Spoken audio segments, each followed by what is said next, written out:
Losers lose because they're scared of losing. How crazy is that? How fucked is that? And the most fucked thing about it is they don't even realize it. They don't even realize that that's the reason why they keep on losing. It's because they keep being too afraid of loss, so they don't take the risk that could result in them losing, right? So, for an example, crypto, bro. This is like the best possible example. You're afraid of putting $1.50 into a meme coin because you're afraid of losing $1.50, whereas that $1.50 can 10x, which could make you $15, or it could 1,000x, which would make you, I don't even know how much that is. It could 5,000x. There have been coins that have done that. Now, I have it on my wallpaper, bro. Quite literally, if you take a look at this, right? This is Chill Guy from $4 to 200,000, $250,000 from $4.30. Like, I don't know what else do you like need as like proof of risk and how risk can make you happy. I don't know how much more proof do you need that risk is a good thing.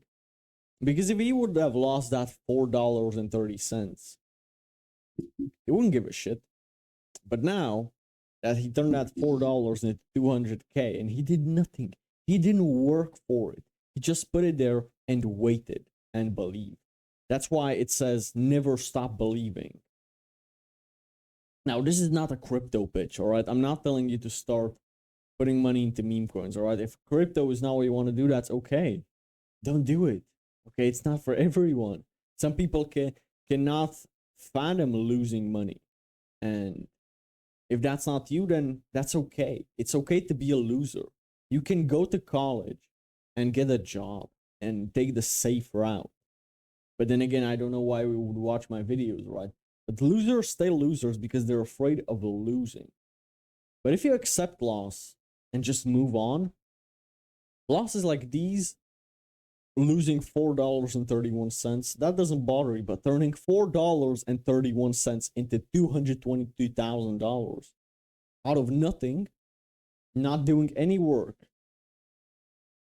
For some people, that may be life-changing money, actually. $250,000, fucking hell, bro.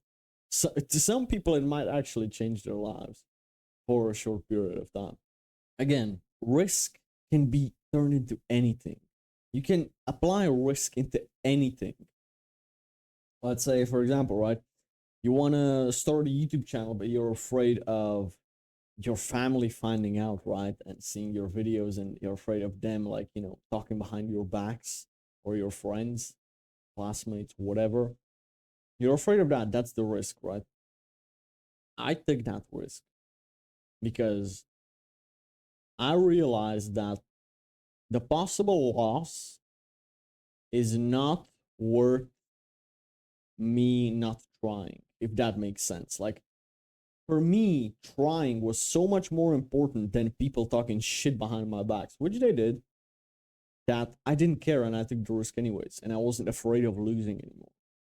And eventually, that was the time where I was still in high school before I dropped off, right? At that time, yeah, some of my classmates thought that these videos were stupid, right? Then again, we will see who talks in a year. We will see who talks in 2 years. Because that's where I'm gonna be in a total, completely different space. You see, the first money that I made was with fitness coaching, actually, from this YouTube, right? I used to do copywriting and some freelancing stuff before that, but I don't want to talk about that. That was a whole different story and was unrelated to all of this. Even when you make your first money with coaching, let's say, don't tell anyone about it, right? Don't tell anyone about it, because even if you do, those people will actually just envy you. And those people actually don't really care. Honestly, there's absolutely no point in bragging to anyone about your smaller achievements, bigger achievements. Talk about it to the people who care about you and who find that inspiring. You know, on the last podcast I did with Dino Nalgan, I spoke with him about, dealing with haters too. And what he said was actually pretty smart.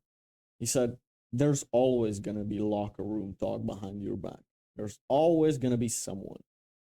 So if that's the risk, that's the loss that you're afraid of, then you don't deserve the win of people talking good about you.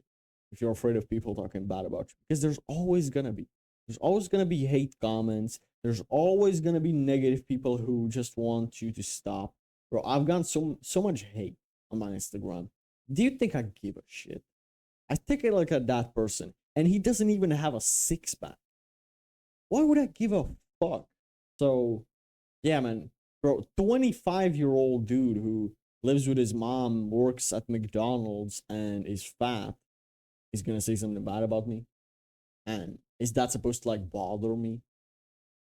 Some people, it does bother them, you know? Some people, it actually does. Losers stay losers because they're afraid of losing. And if you are okay with the fact that you're gonna lose a couple of times before you start winning, and you're accepting that exchange, and you're just gonna go through the losses, and you're gonna keep going no matter how it feels, right?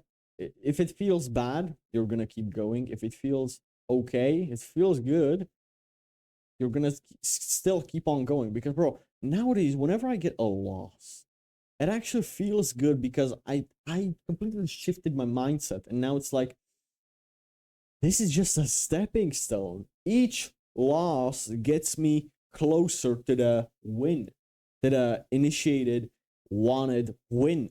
So I just want to get through these losses as quickly as possible so I can get the win. So now whenever I lose, I'm like, yes, bro, another step done. Centimeter closer to success, to the finish line. And after that finish line, there's going to be another finish line. And after that finish line, there's going to be another marathon. And at the end of that marathon, there's going to be another finish line, back to another marathon. So it's never going to stop. But there's going to be a barrage of losses. And I accept that as those stepping stones. So yeah, man, I'm not actually afraid of it at all. So accept if you want to be a loser or a winner. And a winner is just a loser who tried one more time. So yeah. If you want to stay a loser, the best way to stay a loser is to stop trying. Hope you take this to heart. Hope you're gonna think about this, and hope this will help you in the future. So with this in mind, see you on the next one.